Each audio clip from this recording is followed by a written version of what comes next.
Hello, you're about to listen to part two of our special episode featuring Jason Ager. In part one, Miss Chrissy and I talked to Jason mostly about his music and his latest EP release and the EP release show that I attended. And then Miss Chrissy had to leave. So this is part two, where it's just myself and Jason talking mostly about technology and the music business. If you liked the last time Jason was on the show where he and I discussed AI and education, it's going to be the same kind of vibe. I think it was a really great discussion. I certainly had a good time talking to Jason, as always. So I think if you liked the last time he was on, you're going to definitely like this part. So please enjoy part two of our discussion with Jason Ager. Translucent new crusaders with no agenda, no agenda.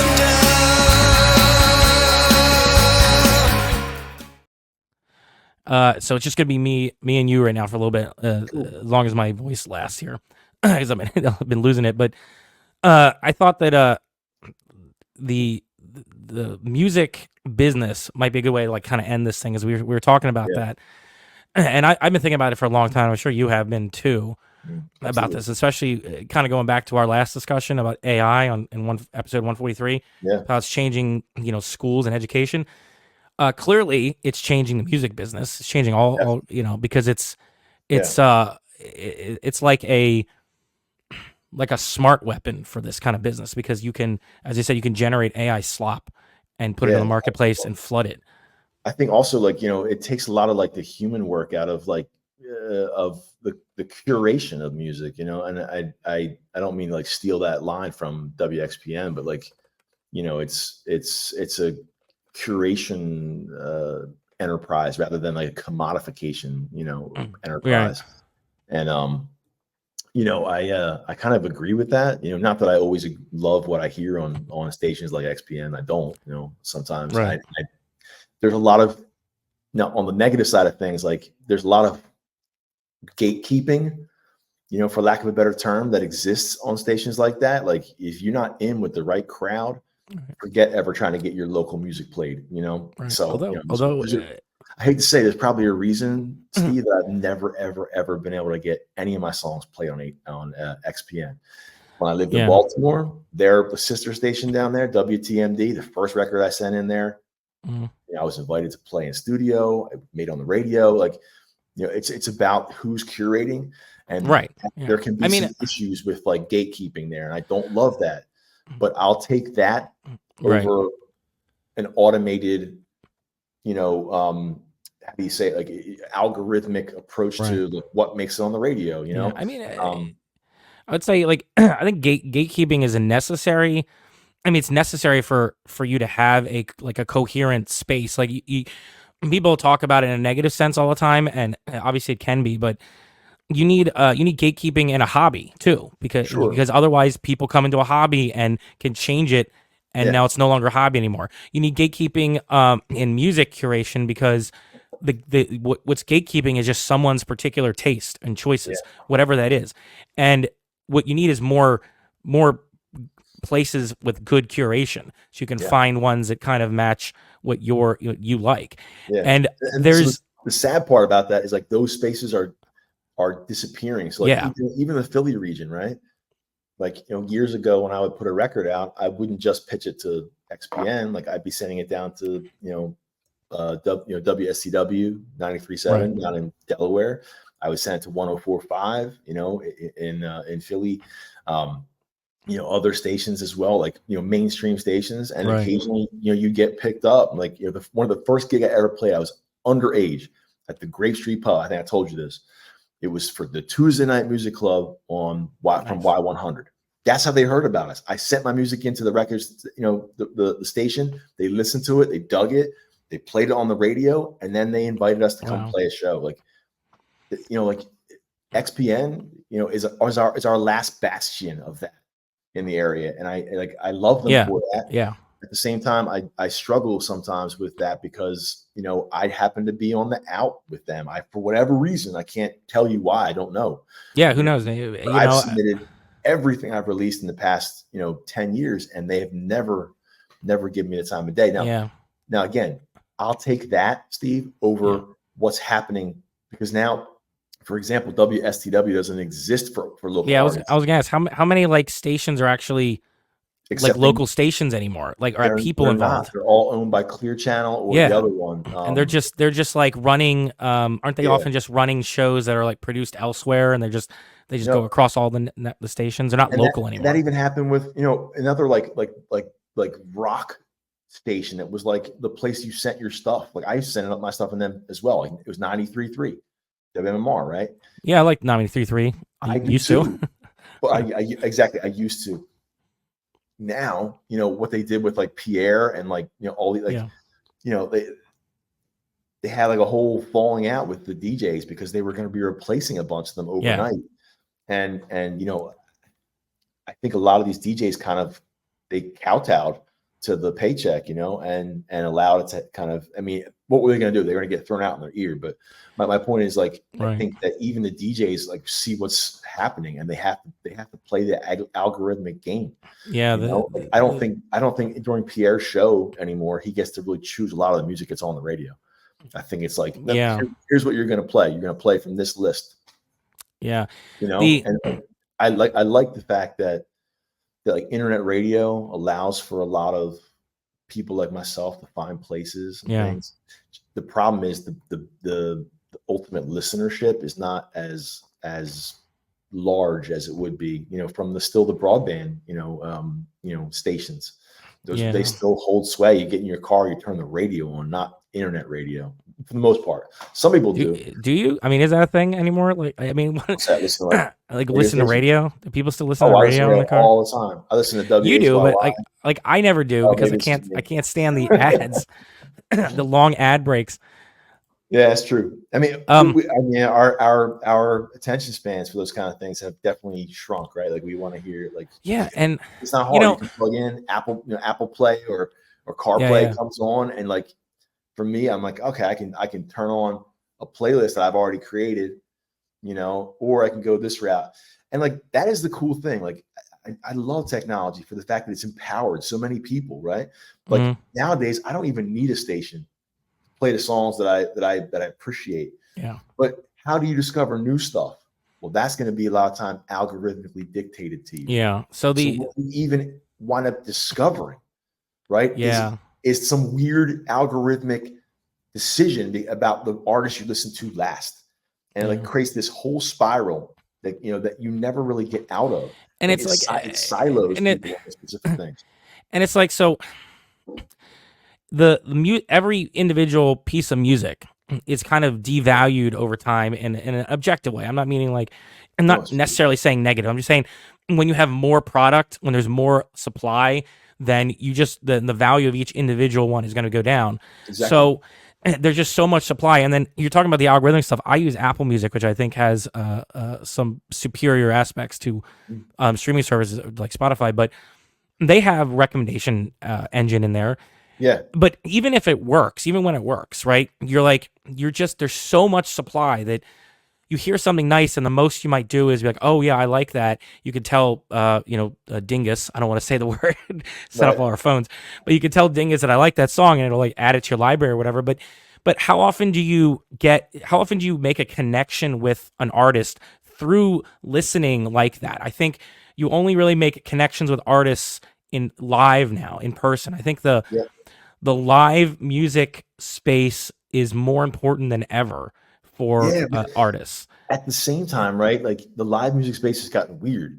Yeah. Right? Because like if you look at big artists, they have this problem a lot more than I do. But like you go to a show now and it's like, unless the artist is explicitly clear about you're not allowed to have your phone in the actual concert. And some artists do, like Neil Young was like, he won't let you have your phone because I think he believes like it takes away from the experience, and he's right. You go to a show now, and like, let's say it's a band you love and know, right? You're getting your clip for Instagram, you're getting your clip for whatever, and it's like it takes people out of this weird spot where they're actively listening instead of they're like doing something else with the music. Like they're already. And I had a conversation with somebody about this recently. Like instead of being in the moment, like hearing that song live and being hit by it emotionally, feeling something, connecting with the artist, a lot of times like people are already thinking about like, and like it's just this notion about photography, right? And you're a photographer, so like Yeah. you know this concept, like photography is always prospective, right? Like you're always procuring something for like you're always looking future, right? Like it's this interesting concept. Like every time as soon as you take a photo, right, you're thinking about your future self looking at it. They call it perspective photography, right? You're always looking into the future, like instead of being like caught in the moment, right? And I fall in the same category. When I go see it, last night I sat in with a friend of mine at a small house concert, right? It was some big venue, right? 25 people there. And I was doing the same thing, taking a picture because I wanted to send it to him later. Like, yo, you guys were great, you know, blah, blah. Like I'm not in the moment listening the way I should be. You know, it's a weird time to be right. even performing live. And I totally agree with you. I think that's the place that you're going to connect with people. But So the way you connect these days is so like the way we connect. It's mediated if you're going through your phone. So the way I look at it, when I like a lot of local bands, like I intentionally you're one of the great supporters of local music, man. I love you for it. I don't. Yeah, it's like I'll crap on pop music because I rather support the local artists. But and you do, you put your money where your mouth is, man. I love you for it, bro. Thank you. But really when I totally hear you about the phone and the photos and stuff, and it's like, so the way I see it is a lot of times I'll see a small band somewhere, and I will definitely want to take a photo or a few photos of it, even if it's just with my phone, because I know I can get something decent. And if they're small, I know that they usually don't have good work. And even and it's like a video clips are useful, but like photos are still very useful for marketing on for stuff. So I feel like if I'm getting value from this artist, and I was like, I like this. I want this artist to do well. I can contribute just a tiny bit. If they like the photo, they can use it.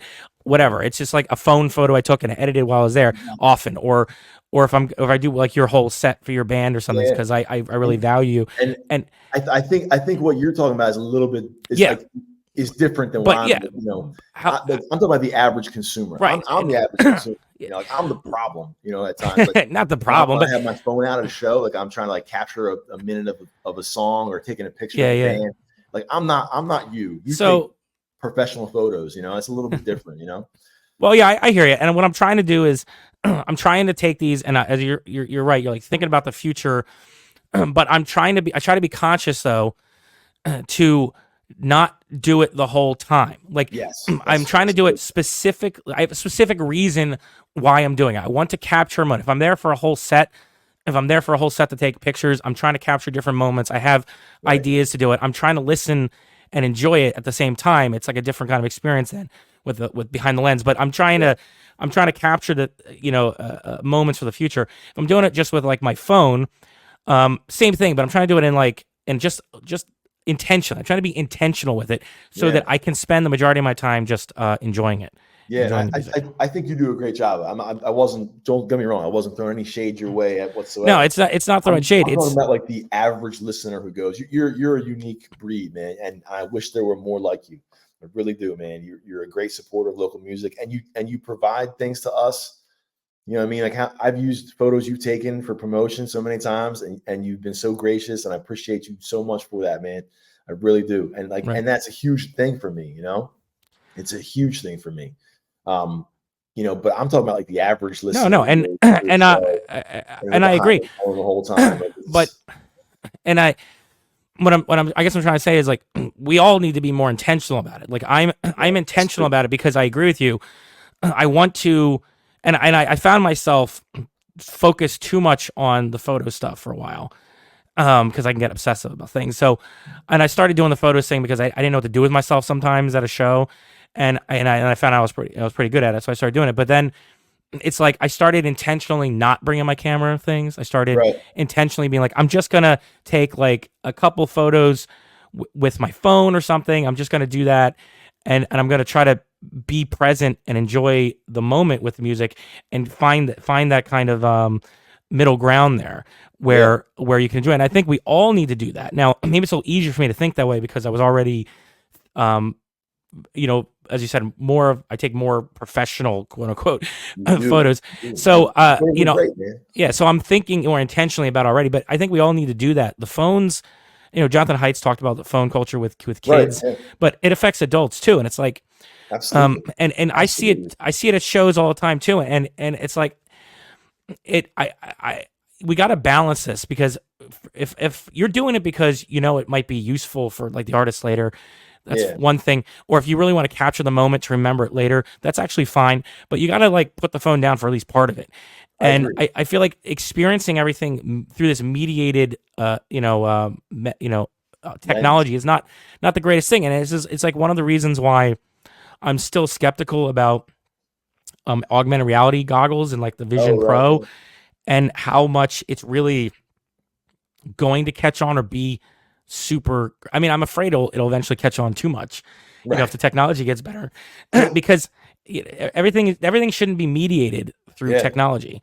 So It the funny thing, we were just having a conversation. I was in the studio working on another thing. Sorry to interrupt, but no. it's so funny that you talked about this, because like we were talking about Google Glass, like the glasses, Oh yeah, right? and the So glass holes. yeah, yeah, right. So like I was at the studio. It's called Grabwell House here in Jersey. It's up in Haddon Heights, and we work with a producer there. His name is Dave Downham. He owns the place, and he had this brilliant idea. And he's a college professor too. He teaches at the community college full time in the recording arts kind of program they have there. Hmm. He's just super well knowledgeable, very thoughtful about his the what he's doing, how that kind of fits in the world of music, and what that means. And he says, like we were talking the other day about we were working on a track, right? And it was one of my songs. And I was having Tom, the bass player that I have, who's a really great singer as well. He was in the booth, right? Trying to sing harmonies to what I was doing. And I texted him all the lyrics beforehand, and he's like, and Dave turns to me, he's like, it's odd. Like no one wants to use the Google Glass stuff and certain things, but there's one place that would work really great, and it would be like in the studio. If you could like put a Yeah. pair of goggles on or glasses on and see the lyrics you're supposed to be singing right in front of you. I was like, oh my God, that would be like a niche market for them. Oh man, I should It would buy be a so Vision effective. Pro and make that app. Or whatever. Like, yeah, exactly. An app Yeah. that you put your Google glasses on, and now all your lyrics are prompted in front of you. Like Oh yeah, I mean, I was like, that's a brilliant thought. Like it stopped me in my tracks. I never put 2 seconds worth of thought in like the Google Glass. I never really thought about it, right? And I was like, oh wow, it might actually have a function in the music world, like being able to do that teleprompt. Or like, let's say you wear glasses on stage as an artist, and you have a teleprompter because you can't remember your lyrics. Well, boom, you could have it literally on your glasses. It's like, it's pretty wild what could happen there. Like, and so that, I mean, I'm a proponent for technology. Don't get me wrong. I love technology. There are other times where it goes too far. Hell yeah. But I think that that would be funny, or like a cool use for the like Google glasses in the studio. Like every studio should have a pair of them. And when they put somebody in the booth to do lyrics, doesn't know the lyrics 100%. I can't tell you how many times, man, I've had somebody have to drag in a music stand, and I prop up my phone on the music stand. I'm trying to scroll through it, and then I can't scroll through fast enough, so I have to print out the lyrics, then put them on the music stand. Like, imagine being able to like pluck on a pair of goggles or whatever and see my lyrics right there scrolling in front of me, however big I need to see them, whatever. It'd be kind of cool. From the audience perspective, the big idea right now in augmented reality is just having a more VR experience of a music set. I don't know if you've done the demos yet for the Vision Pro. No, but I did. Remember back in the day when I forget who it was. It was John Mayer. John Mayer released that album.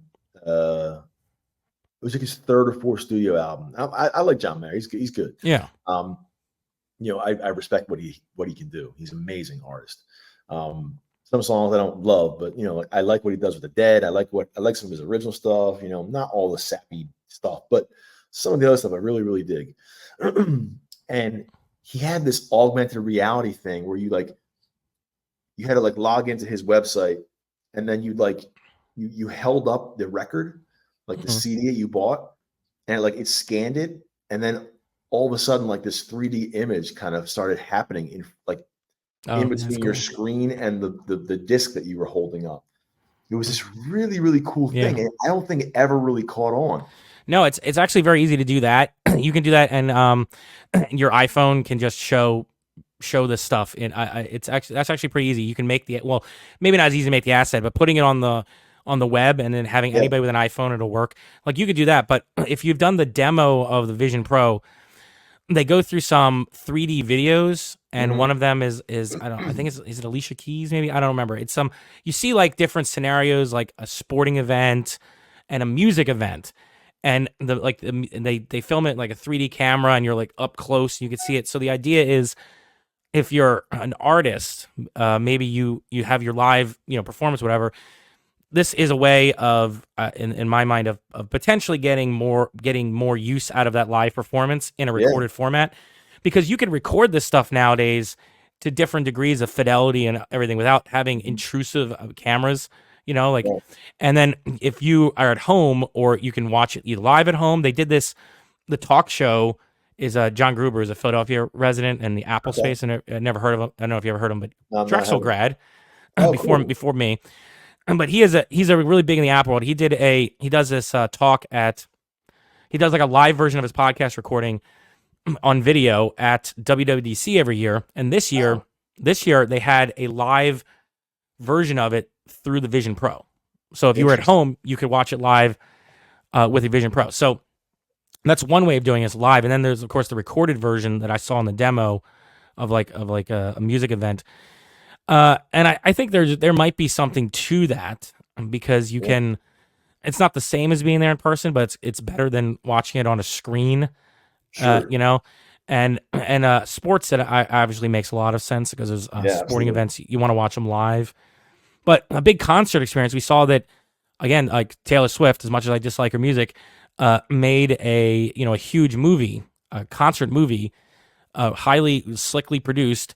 Right. Got a lot of like little girls primarily to go out to watch it over and over again, and made it like $1 gazillion, right? Now imagine that, but it's even more of it could be potentially, at least for those who couldn't go out to it. See, the thing about that was, I hear myself talking about this, and I've been of two minds about this stuff, because I'm like, on one hand I could see it. It's really cool in the demo. Like, it's really cool. You can be there and see it. But then the other hand, I'm like, but it's the experience of being with other people that is the primary driver. So the reason the Taylor Swift movie worked was because of it was like a thing where everybody got together to celebrate their fandom of Taylor Swift. If it was all just at home mediated through the goggles, it probably wouldn't have been as successful. But on the other hand, it's like, if you didn't go to see it in the movie and it's like a year later and you wanted to see it, well, this would be a better fidelity version than just seeing it. So I feel like it's on the list of ways you can reuse your content, as it were, reuse those live experiences. I don't think it's going to replace, obviously, going there in person. I don't think it even necessarily replaces going there in a live in a theater. Although a lot of VR proponents are big on this, like, you can have VR and you can be with other people and be in the same shared space, virtual space. Sure. But I just don't think that's not the same energy, because you're mediated. Like, people have to understand, when you mediate an experience through a technology, the mechanism of that technology affects the experience. Like, there's no way around that. So it's not the same. And but I think there's potential there. There's potential for some kind of ancillary revenue, at least for some artists. And if you have a venue, so then thinking more about the business stuff, if you have a venue that could provide the service of recording this could be potentially something to add on as your business, because venues, of course, are having a hard time as well. Very hard. It's like, but this could be another thing that certain businesses, like a place like Broken Goblet, could totally do this kind of thing. They already can record, I think, through their board, and they already have cameras set up for viewing different places in their venue. Like, if they really wanted to, they could probably set up better recording and create these kinds of things. Or you could have a recording company that could do this. Like, I've seen people come out to record music videos there. Right. So like these are just I think on the edges of the business, you're going to see more of the VR AR stuff, experimentation happening. Absolutely. Especially with live viewing, and like the big artists are going to do it obviously first. But I think I am always thinking about the smaller artists. Like, is there anything that this can help you get find your audience, find your niche, and get some revenue. Because like music is a business, man.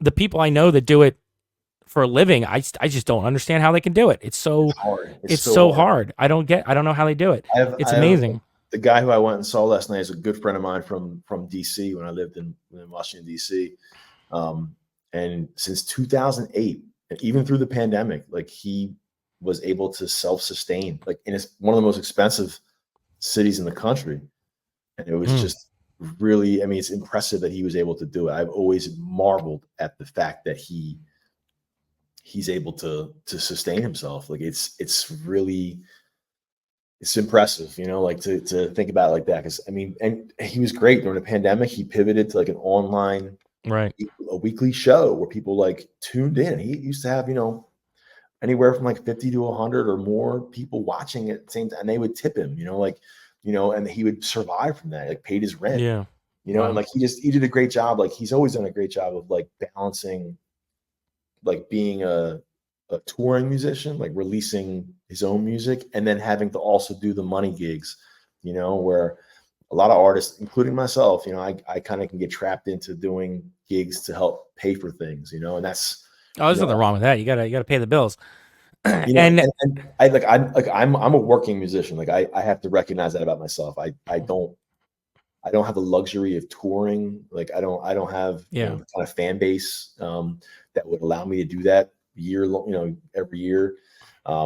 He's found a way to kind of be this regional act. Like, and it's and like I'm telling you, it's a grind. It has like taken a lot of work, and like, so the artists who can do it these days, like I just admire them, and at the same time, I'm like, I see it too. Like you're going through a struggle, and like I know art there should be an element of struggle to art, but not living. Like you shouldn't have to like struggle so hard that you don't know where your next meal is going to come from because you didn't sell enough records or whatever. Like that, we've gone way far down the rabbit hole in terms of like of what we expect artists to be able to tolerate, you know? Yeah, that's why artists really need to think about the business.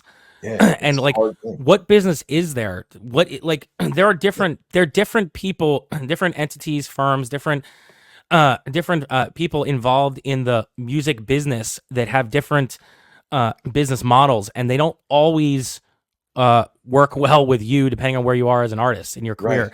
So it's like you got to think about it. I wonder, you know, like the streaming services, we talk about like mediated experiences at a venue, but like this is a mediated business. Right. It's like if the streaming services aren't working for a lot of small artists, is there a way to do something about that? Because it's like, and we have this in the app world too. We have similar problems where some people are like, I wish there was a different way to do the app stuff. Like I wish there was a common one comes up is, I want to be able to do paid upgrades. So it's not really an easy way of doing paid upgrades on the App Store, right? It's not really a model. It's in there, but it used to be a model that was very common on the web in the early days. But I think about like the streaming services. Like if you put it on the streaming services, you're not going to make any money. If 10 people bought your album, level. Unless you're at a very high level. But if you're an indie artist, if 10 people buy your CD, that's more money than you're going to make on a streaming service, probably in a month, a year. Probably a year, man. Yeah. So it's like, can you put some stuff on the streaming services, but not everything? Like some of it is they don't have the mechanism. They don't have like a mechanism to make it easy. But I you see in the movies now too, where they're like, okay, well maybe we shouldn't put everything on the internet online, like on the video on demand right away. Right. And we got to the model that made movies money was putting things in the theater for a long time. Make you go to the theater if you want to see this, or if you really don't care, you want it cheaper, you wait. Then it went to like a secondary theater market. Then it went to like I don't know, like VHS and DVDs and something, and it went to like HBO, and it was like a year and a half before you got to see it for free on on TV or something, and then it was censored longer than that, or longer, yeah. And that's how you make money.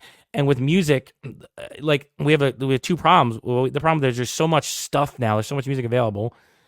And you have the problem of also like finding the audience, but the way that you can when you have a business when you have an industry with just so much stuff, you have to find a niche audience. You don't need to be trying to, I think, become a huge artist is probably not gonna work out like Yeah, I mean, statistically. no. And you want to find and all businesses have been trying to do this for a long time. Your small business, you want to find a niche. You want to find like your 100 fans, your 1,000 fans, or whatever, who will regularly pay you money for Right. whatever you're producing, Right. and like that's hard to do as well. And and it's like I hear people talk about artists, make money touring and stuff. But as you said, that's exhausting. You can't do that forever. No, And it's you should be able to make if you money don't from have the something- actual music you make. That's the product. You should be able to make Yeah. money from the product too. Not anymore. I mean, I remember being able to release, like my first couple records, like I would release, Yeah.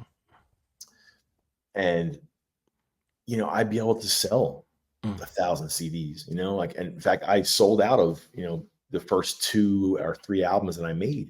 Now it's like no one's purchasing the material because they can get it online for free. Yeah. So what if you didn't put it online?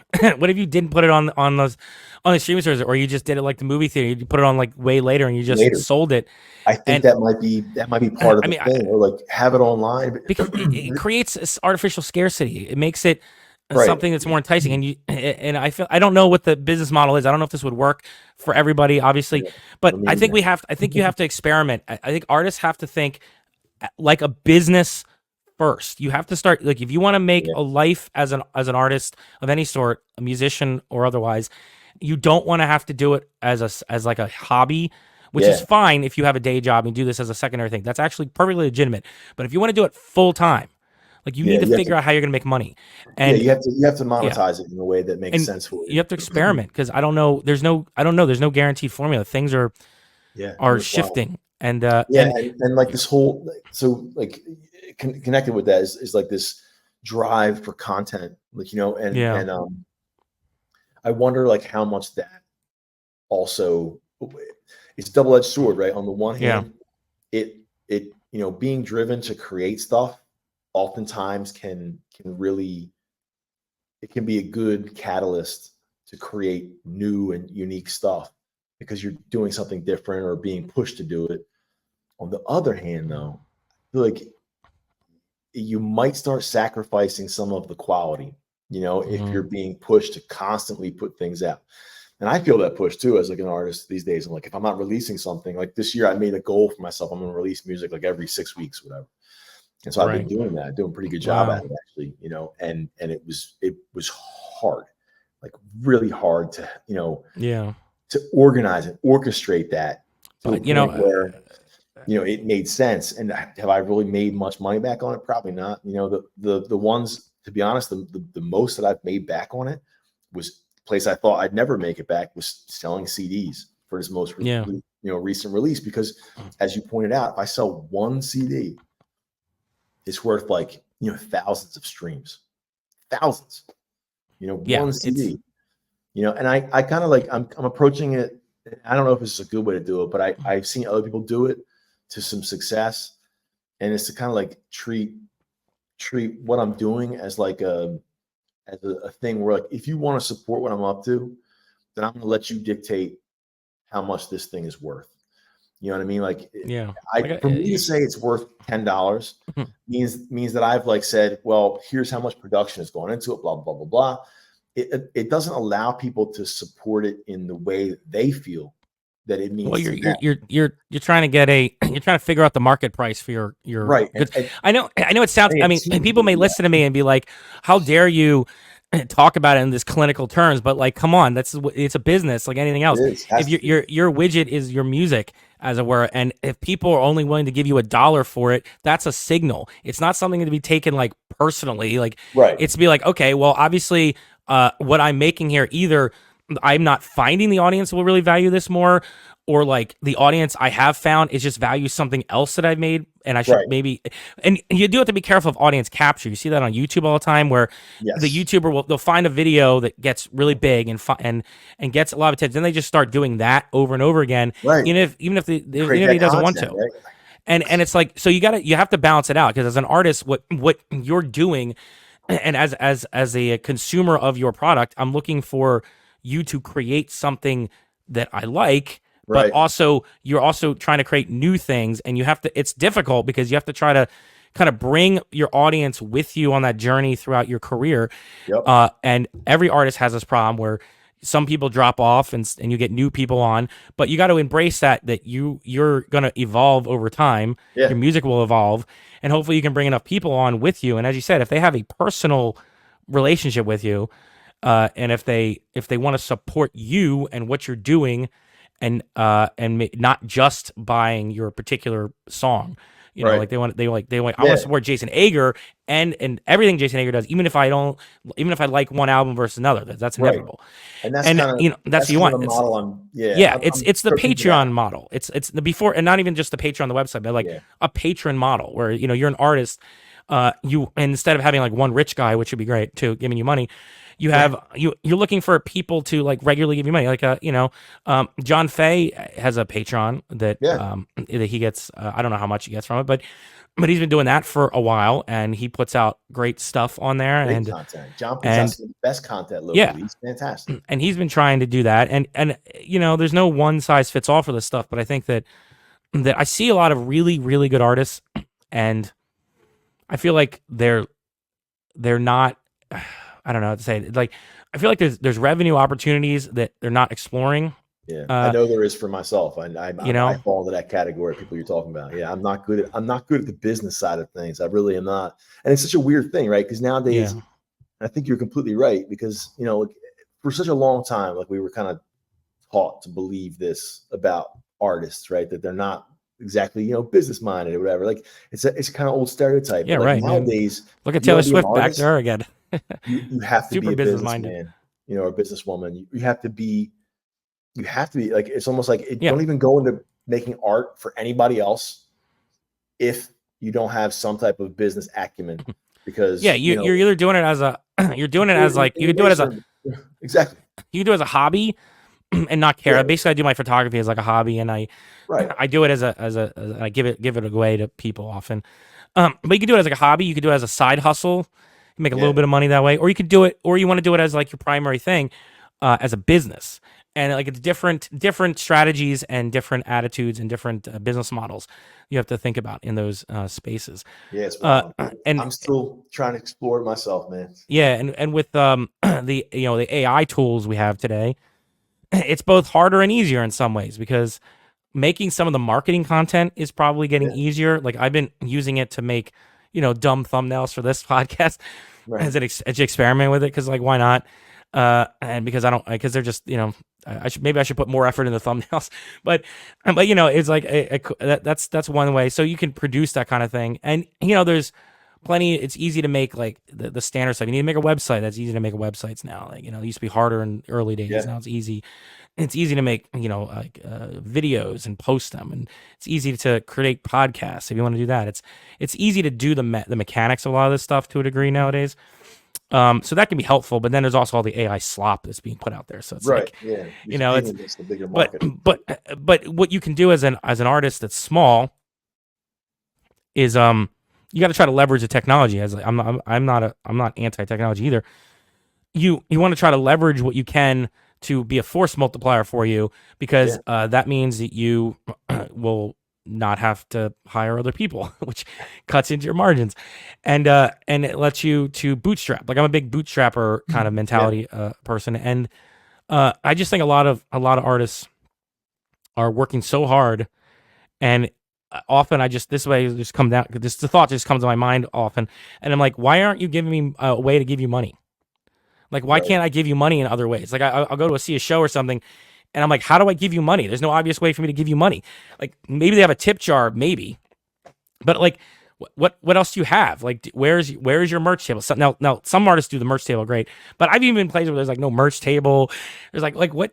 Like what are you doing? Or you want to give people money? Like do you have a Patreon or something? Do you have like anything? You got to if you give people opportunities to give you money, some of them will actually give you money. It's amazing. Like they will just do it. They want to support you. Yeah. They want to support you. So my weird model of like not charging a specific price is kind of like, and I saw Radiohead do this first, like back in the day when streaming was like taking away all the revenue, and like they were having big battles like Metallica against whatever. I remember that. Radiohead released that one album where it was like pay what you wish. Yeah.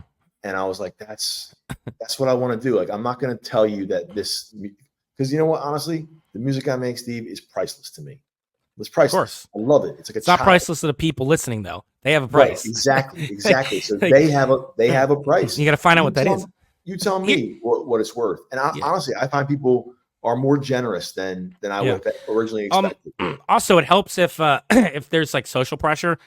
So when you do you do the classic thing with tip jars is you seed your own tip jar with like a 20 or something.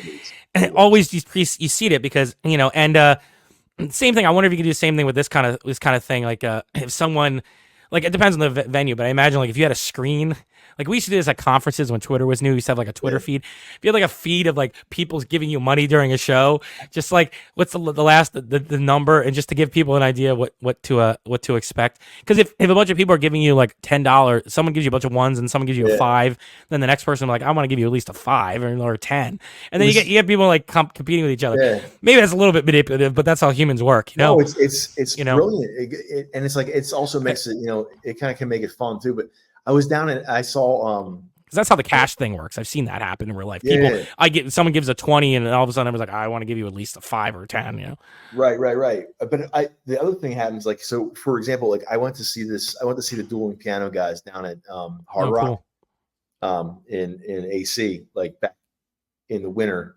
My wife and I just took a night. We went and saw the show, and it was a lot of fun. Like, but they made it even more fun by having like this like on stage competition between the people in the audience. Like, if you wanted to hear a specific song, it was going to cost you $5, right? So Mike Estabrook does that for some songs. So you text in like, I want to hear this song. It's going to cost whatever. But they had like this whole thing going with the audience. Like, if you want to bid up the song, you could bid up the song. Exactly. So like, if you didn't want to hear that song, you had to outbid the person who bid for the. If you're a cover artist, this is a good idea. Cover artist, it was like genius. I was like, oh my God, this is amazing. So like, they benefited from not having to hear, or to play Wagon Wheel 5 times, but like it was like this weird kind of competition thing. You really want to hear Freebird. Exactly. You really want to hear Freebird? Okay. You're going to have to bid so much that no one can outbid you to play this. Like, it was wild. Mike Estabrook, who's been on the pod before. You know Mike, right? You met from Burgoff, right? Yeah, he's great. Everybody loves Mike. And Mike has a list of songs. Some of them have dollar amounts. Yep. Because he's like, I'm not going to play unless he gives money. Yes. And I saw him at Shady Brook Farm the other day. Yeah. And there were some people there, and they're like, pay up, but no one paid. I almost did.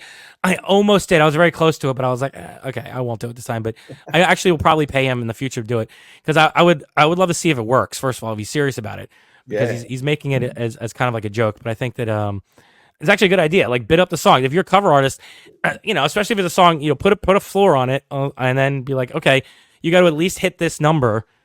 And if you want this song, or just have people bid up the songs, whatever the highest is, and you can work it out, and it would be pretty easy to set up the mechanism for it to work. No, it's fun. Anything that gets the audience engaged. If they're already looking at their phone, might as well get them engaged. It was giving you money. Exactly. It was honestly. I mean, look, these guys were amazing. Like the piano players, they were dueling piano. Like, wow. They had a drummer, and they sang 3-part harmonies at a time. Like, they really worked well together. Like, they played well together. Yeah. The one guy plays saxophone, but like they have a well-tuned, well-honed show. Yeah. This added a whole nother level onto it. There was like this weird audience competition. It's just like a live stream on Twitch or YouTube where it's monetized, and you can give super chats and everything. Yeah, I've never seen that live setting, Steve. It was kind of. Did they display it anywhere? Or they just say what they thought stuff was getting bid up. Did they? Well, they don't display it, but they kind of like monitor their phones, and it'll pop up there like, nice. Oh, so and so has bid or asked for this song, and like you can put like a request in there and say like to dedicate for your like wife or whatever. Yeah. And like they'll play it. They'll straight up play it. But you can like cut the song off. If someone outbids it, like if they don't want to hear that song, someone can cut it off. It's like bullying a jukebox. You know what I mean? Like, remember back in the day? Yeah. the thing. Like nowadays, you I would do that. I do that at bars around here. Like it's all on your phone. It's been that way for years. So someone would be playing some terrible shit, and I'd be like, "Oh, no way, man!" And I just put on some classic rock or something, and annoy all the people at the bar who were like trying to listen to hip hop or something. Like, I'm sorry, man. I'm willing to put the money down, so I get what I want. Right. I'm like, yeah, that's actually. I don't know if you could do this anymore this way.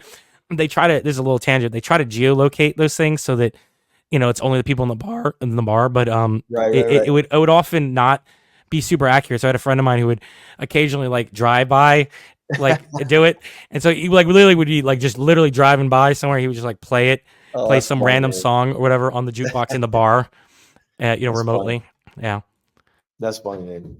Hey, man, I have to go feed these kids some breakfast, but this is a lot of fun today. Yeah, it has been a lot of fun. So before you leave, any where can people find more from you? Yeah, I mean, I like right now, YouTube's the spot. Trying to get people to see the actual videos, behind the records. I'd love for them to check it out on all the streaming platforms, but I'd love them to see us playing it live. You see like the whole thing is right there. So those have been kind of fun. We have a 3-song set. It's like all 3 of the songs on the record that you can kind of listen to back to back, and it's a short record, so it's like 10 minutes. Okay. That's a fun way to check it out. But yeah, I'm out playing places and things, and I'll be at the Royal in Glenside in October. I believe the date is October 26th with that very trio. So yeah, if people want to come by and check it out, I'd love to see them there for that show. Okay, so I just need to do a quick wrap up. Got it, man. So if you like what you're hearing here, and why not? Jason's a great guest. You should definitely subscribe to the YouTube channel here at Janktown Arts Garage on YouTube. Ring that bell and like and share the video. Because it actually helps, because we were talking about the algorithms. The algorithm does not know that the Arts Garage exists unless you click those buttons and share the links.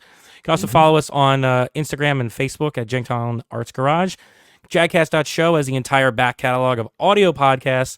JanktownArtsGarage.com has all the new stuff, all the videos, and other things we produce. And if you do want to support us Patreon type style, you can just give us a little bit of cash. JanktownArtsGarage.com/coffee. You can buy us a coffee. It'll go towards server costs, not actual coffee. I know that can be somewhat confusing.